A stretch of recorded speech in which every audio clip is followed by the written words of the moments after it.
Hi guys, Tugger here with a new video, and this video is a State of PvP podcast video, so you can listen to it on the background while you are doing some kitchen work or whatever, like if you're cleaning, if you're waiting for solo shuffle, listen to the background. Again, grab yourself some drink, some food, and try to react maybe on the things I'm going to say. The subject of today will be pretty much the state of PvP for 10.1, the outcry, the drama behind the CC changes, and a bit of the crit changes, which nobody is actually talking about, which is actually a bit mind blowing. And I want to discuss about it. I want to give the reason why Blizzard is actually doing that, but also defend the point of Blizzard why they're doing that, because I feel like a lot of people are like missing the point, or at least a lot of people are actually like trying to think that Blizzard is doing that out of like spite and more like random, which is not really the case. And there is a few things behind it, and I want to also respond a bit towards the streamers and content creators that actually are very against those changes. And yeah, there are like a few content creators that are actually kind of turning their cloak towards it, like for example, Peekaboo did a video where he said, "Look, if the majority loves that change, I will love that change," which is actually a great stand because you're a content creator and you're kind of living off the hype of the game. If the game is dead, you are pretty much dead in the water until maybe another game is going out. That is not World of Warcraft, for example. So what you want is actually the success of the game. So if the success of the game is tied to reduce CC, well, it is what it is, and you have to bite the bullet, even if you're a rogue.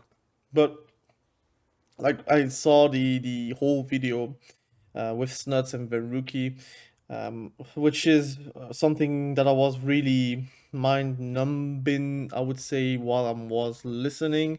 I felt like there was like a standpoint where I can understand Snuts, but like saying that RPP, RPS, Tuck Leave are not setup comps is very wrong, because then I can give you other examples, which is Frost Decay Windwalker, which is an obvious setup comp. You would think it's maybe a cleave, but that is a setup comp. You're going to kill into a setup, which is probably a triple blind or triple black sweep with a triple blind afterwards, maybe a silence on the healer, and AoE stuns from the DK, for example, and then the damage from the Windwalker and the Frost Decay to actually have some kill potential. But outside of that, you will probably die if you're not doing that.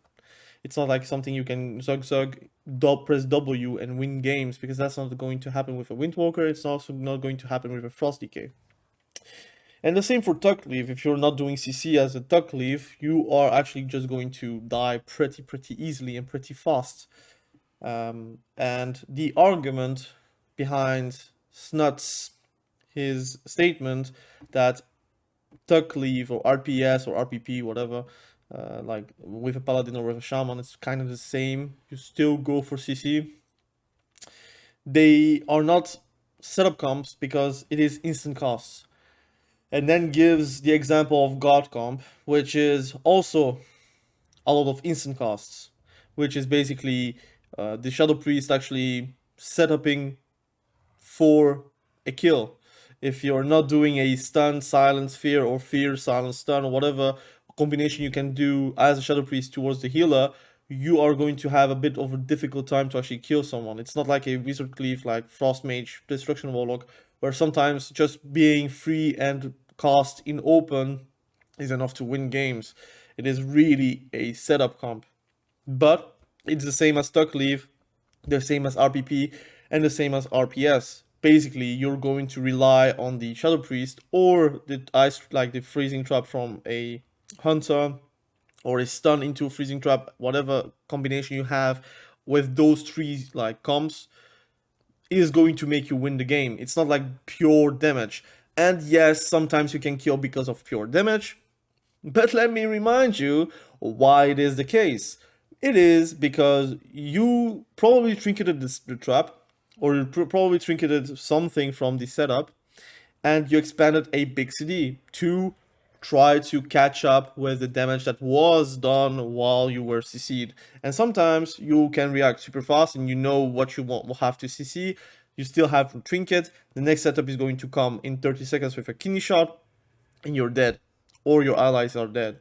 And that's pretty much how it works. It's not really the first setup that is going to get a kill, it is probably the second or the third setup. Or if you have no CDs anymore and no trinket, and the enemy team is not going to go for a CC, it is obvious because you don't have the healing anymore, the healing power or the defensive power to actually counteract the offensive power from the enemy team.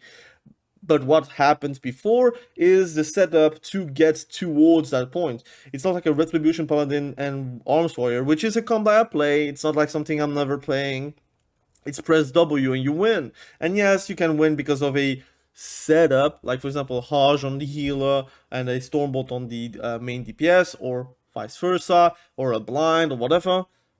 But the main purpose of that game, of that like comp, is basically cleave and go zug on the enemy team. And yes, there's a bit of finesse, but mainly that is the point of that comp.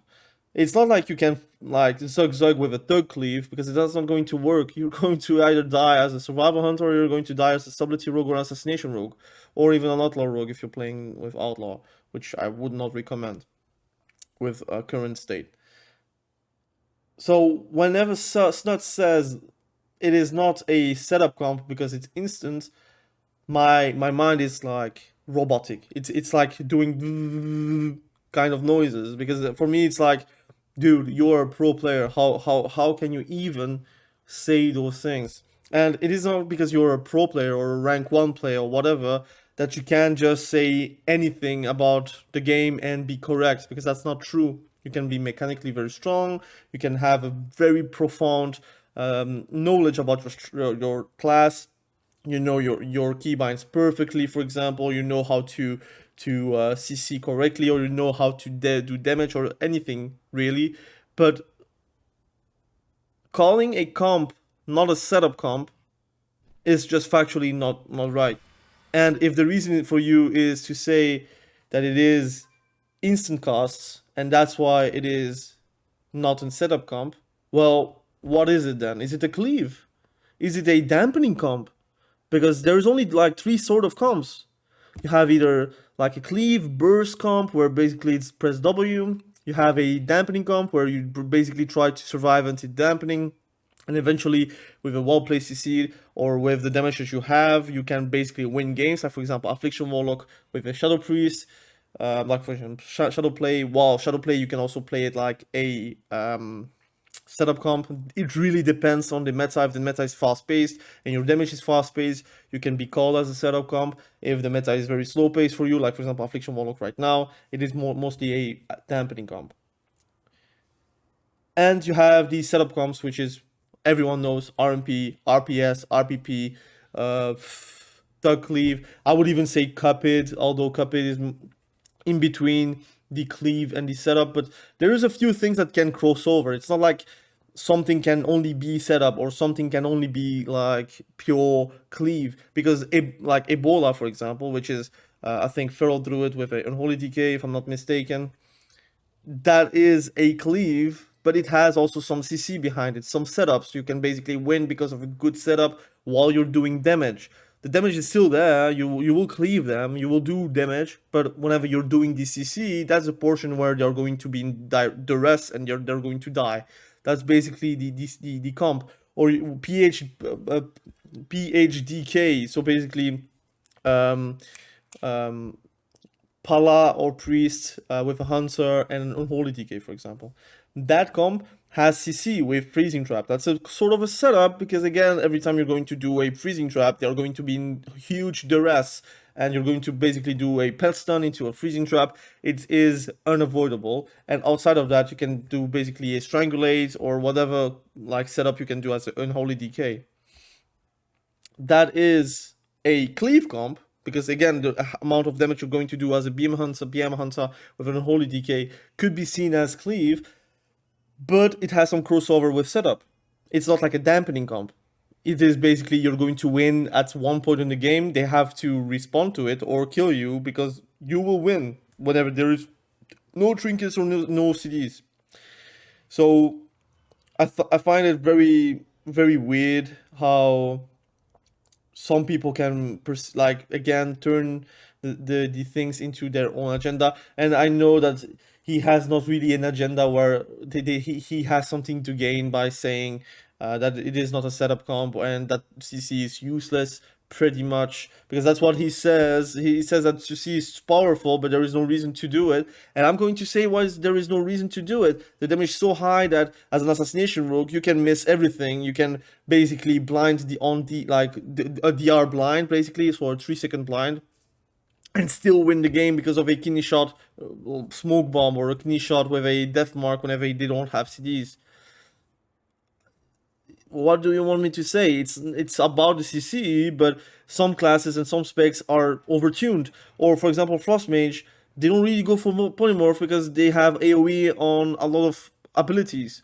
Whenever they're doing a Ring of Fire, or whenever they're doing a Ice Lance, or whenever they're doing a Glacial Spike, whatever, it does splash damage. So if the healer is smart and he goes with the team and he tries to follow the team, he's always going to get liberated by AoE damage. And the current game has a lot of AoE damage, and who would have thought? It is because of Mythic Plus. It is because of raids.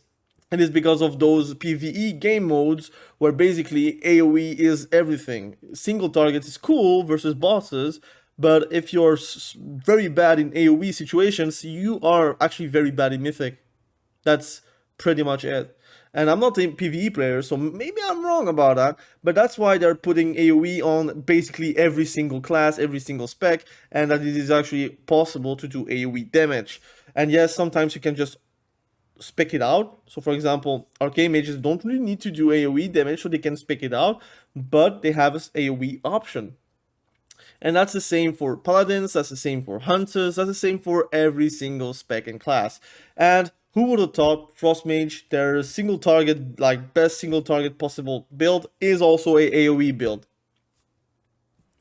So why would they not go for polymorph all the time? Because they will always break those polymorphs. And that doesn't mean that they're never doing it, but it just means that the healers are quite smart to be next to their DPSs so they can actually break those polymorphs if they ever go for it.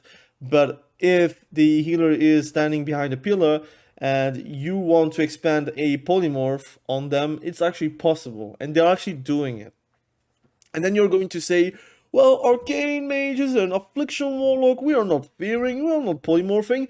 Well, how could it be?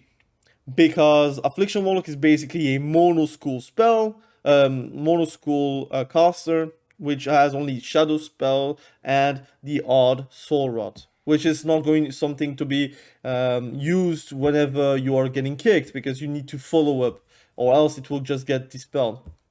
So the solution for them to be able to fear is to become a multi-schooler. So for example, like a destruction warlock or a demonology warlock, or for example an elemental shaman, or for example, I don't know, man, a frost mage or a fire mage.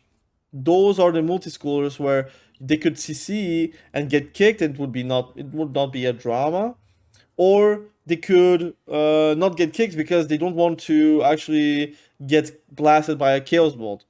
So they're going to let you cast it. If you're casting a fear as a destruction warlock, I can for sure tell you that it is very effective. I am right now 2.6k. I was 2.7k. I did lose 2 lobbies. I am sorry. But trust me, whenever I'm saying, especially in solo shuffle, CC wins games. And even Picaboo said that in his video, where whenever he plays healer and he gets stunned into freezing trap, it is unavoidable. It is unavoidable. And people just use CC to win games. If you are a hunter, a BM hunter, and you're 3k MMR and you're not going for freezing traps, I'm calling it BS. I'm calling it BS. If you're a frost mage and you're 3k MMR and you never go for a polymorph, even whenever it's the easiest polymorph you can do in your life, I'm calling it BS. Because the only reason why you're not doing it for a polymorph is because for AoE. The AoE damage. And yes, And yes, healers are smart. They're not going to stand near a pillar, near like 40 yards from their DPSs whenever they're facing a mage, because they will just get easily polymorphs. But if they're standing near their DPS, near their melees, near their ranged, the polymorph will just get broken by AoE. Because you will Ice Lance, you will Glacial Spike, you will do Ring of Fire, anything that can do AoE. And that is just design, that's just class design, that has nothing to do with CC. So I'm actually mind blown. I'm taking the example with Snuds because that's like the most recent video I've watched. But the same for Xariu. How can you say? And he didn't really change his stance, to be honest. He did change his stance where it is not going to die, the PvP is going to be fine, but it is going to be PvE. Come on, man. CC is important because you play healer. You know whenever you get CC'd that you probably will lose the game if you don't have a trinket or your DPSs don't react on it. It's not like something that you didn't experience because you did play priests not so long ago, and you still play priests not so long ago. You did even make a video about it, like a guy or something about it. So how can you say that CC is not important when probably 99% of your games you lose because you got CC'd, or your allies got CC'd, or you got trained and your allies got CC'd into a route? Like, I'm going to talk about my experience because again, I'm not a rank 1, I'm not a pro player. I know that my expertise is limited to, I would say, between 10% at 1% of the player base, because again, I think 2.7k as a warlock is quite nice, and I know that some people downplay it, but it is quite nice. It's still very nice. Or whenever I'm 2.2k with my BM hunter or 2.3k as my arms warrior, I think it's very nice. My expertise is most games I lose is because of CC. Most games. And rarely I do lose because of raw damage. Rarely. And whenever it happens, it is because they got CCs before, they had to trinket, or they had to expand a big CD to make me survive, or make my allies survive, or make themselves survive. And then they cannot heal anymore because of dampening or because of the raw damage output. Like for example, on Death Mark, whenever you don't have any dispels. That's you cannot be saying that CC is not important, because that's something that is, again, you want healers to play the game, right? You want healers to be able to do something and enjoy their game. I can understand there is a big camp of healers that do not want to deal damage, they just want to heal, which is good. That's not a problem. There are classes that do that, and it's alright. But there is no healer that are going to say, oh, CC is not important, I'm winning all my games or I'm losing all my games because of raw damage, I'm never getting CC'd. Dude, I play Fistweaver for the one of only reasons where I can do damage, but also I'm melee with my friends. So it means that if I'm CC'd, I get broken by damage. But trust me, whenever you play like the casting Mistweaver and you get like that nasty silence into a DB sheep, or you get like silence into fear, or anything that is going to make you basically not backpedal, but like make you derail from the fact that you can win the game because you're going to expend a lot more CDs to actually catch up. That is going to be a very annoying occurrence, which is not going to be very rare. Again, I'm going to say from my own experience, and maybe it's different from a rank 1 experience, which is not something I am, or from a 1.5k experience, which some classes I play are 1.5k, or some classes are 2k, and some classes are 2.6k. All the games I'm losing is basically because of CC. And it is still going to mind blow my mind. My mind is actually exploding. Like, I can't even speak anymore. I can't even like be correct on a few sentences to express how mind blown I am with all those statements. And I'm actually very sad because again, I know that negativity sells a lot more. if I'm saying PvP is dead, World of Warcraft is no more. World of Warcraft has been dethroned by X MMO, X game. I know I'm going to make a lot more views than whenever I'm saying, look, maybe you should a bit like think about the CC duration and how nerfed it is. Because basically, kidney shot is just 1.1 second nerfed. Basically, blind is nerfed into 5 seconds, but you can still do a stun into blind into sap. You just need to play differently. You do still have that CC potential. You have also gouge being a longer duration. You have sheep shot actually being a longer duration, which is like pickup we said. But I really agree. It's something that is very hard to trinket. If you're trinketing a sheep shot, you're automatically going to eat the sheep shot afterwards, anyways. The duration will be lower, but it's still going to be there. So it's not a feel good spell to actually trinket, or like stun lock to trinket. And I understand the statement. Blind is breakable. It's a 1.5 minute CD. It has somewhat of a good range, to be honest. It's a 5 second duration. It is not as strong, but if you think about all those the blinds in the game, you have Blinding Light from Paladins, which is also nerfed and will break for any damage now. So even holy damage is going to be breaking blind. So it will be the same rule set, but it is AoE. So I guess that's the good part. But you're also AoE DRing everyone, so you have to think about it. I can understand your standpoint where blind is a bit worse, but saying that it is not usable or it's useless, I think it's a bit of a heresy, because it's like saying paladins are not using blinding light. That's not true. I mean, they do use blinding light, and it is also in a nerf state. So, actually, don't know. I don't know what to say about that. It feels like everyone is tunnel visioned into the idea like Blizzard is doing a huge mistake, and the only mistake I would see is whenever orc is not nerfed. If orc is nerfed or changed or whatever, if orc is changed or nerfed, it is actually a very good change, DCC change, because it will make durations more clear. First and foremost, it will be a bit lower overall, but you still have longer duration CCs. Like for example, Cyclone Fear, there will be 6 seconds, which is pretty good. So you have still CCs that are going to be very interesting to use.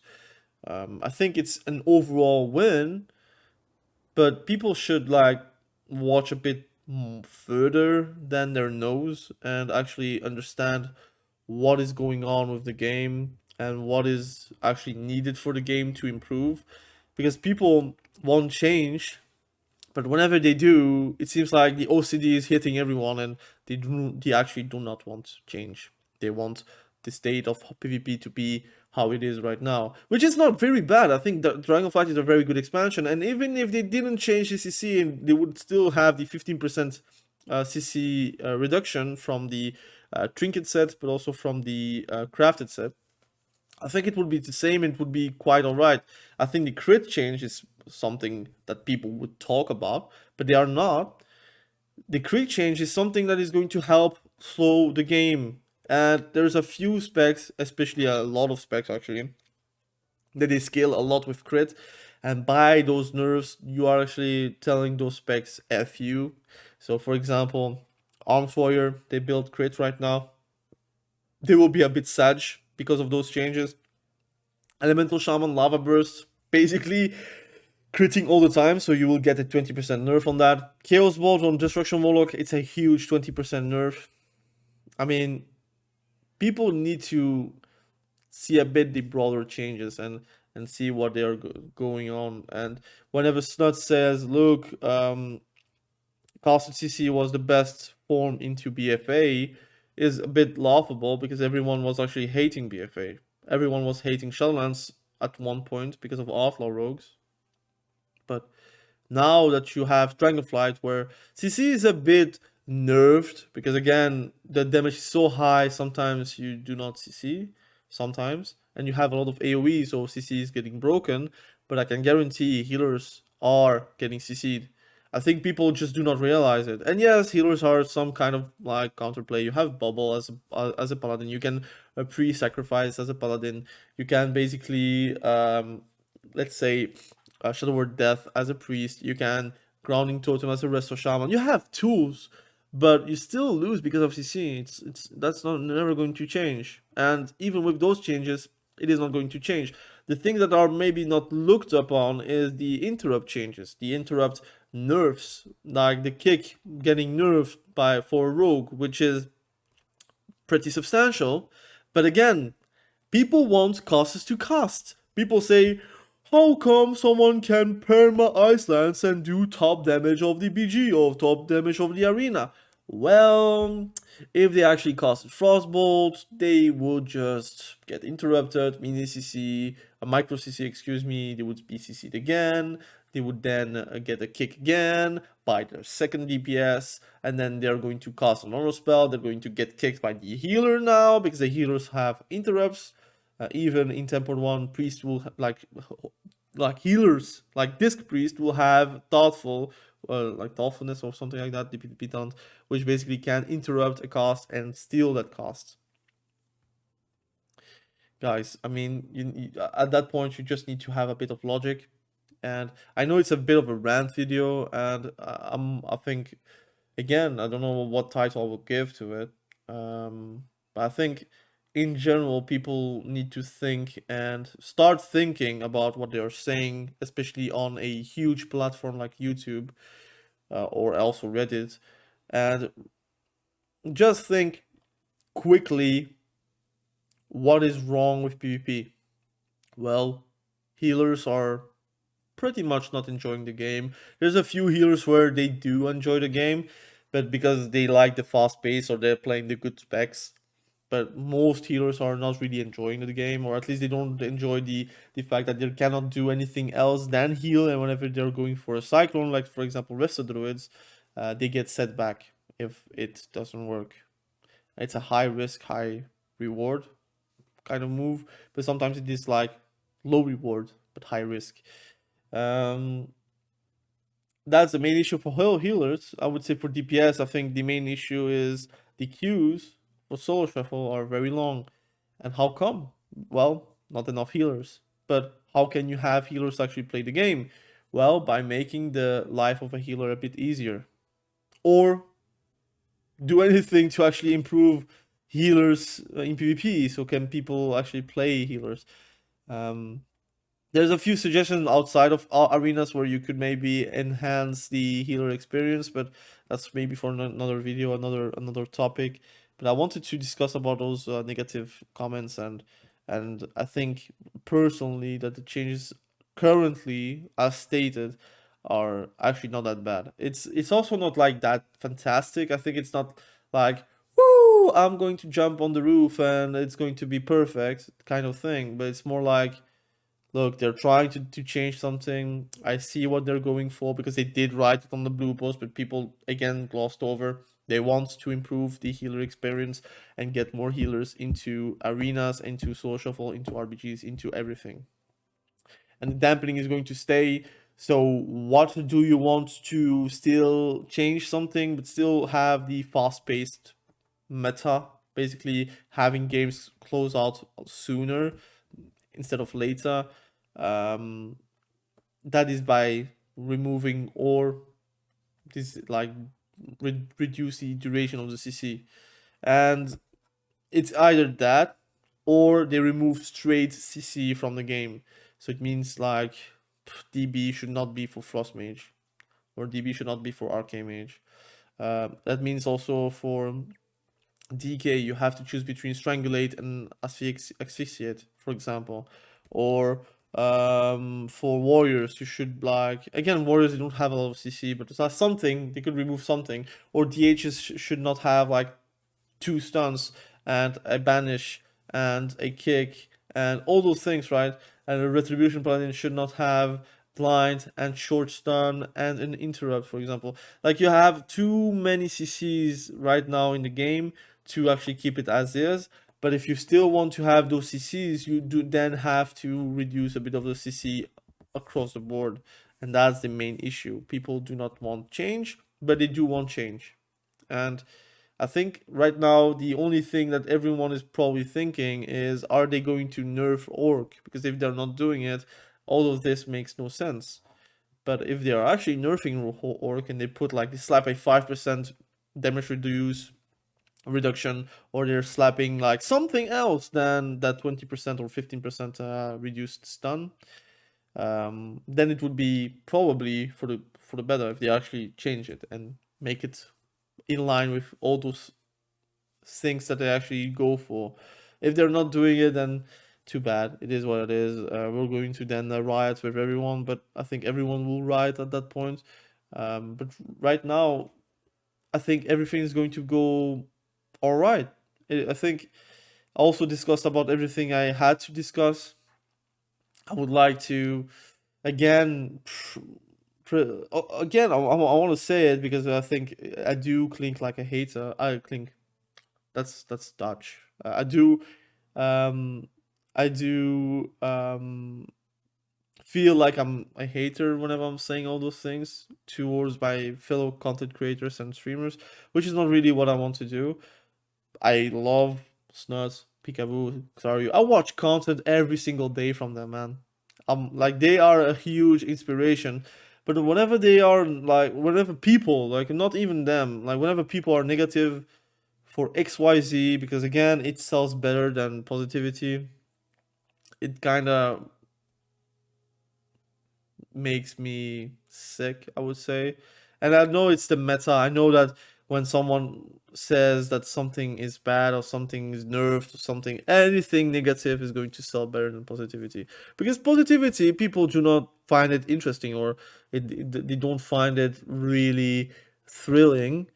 But come on, man, we gotta change somewhere to make it better for everyone. But if you're going to stay with negativity for just the sake of negativity, it is a bit like sad. Again, if they don't change the orc ratio, I will be the first one to actually say something negative, or at least a bad title or a bad thumbnail.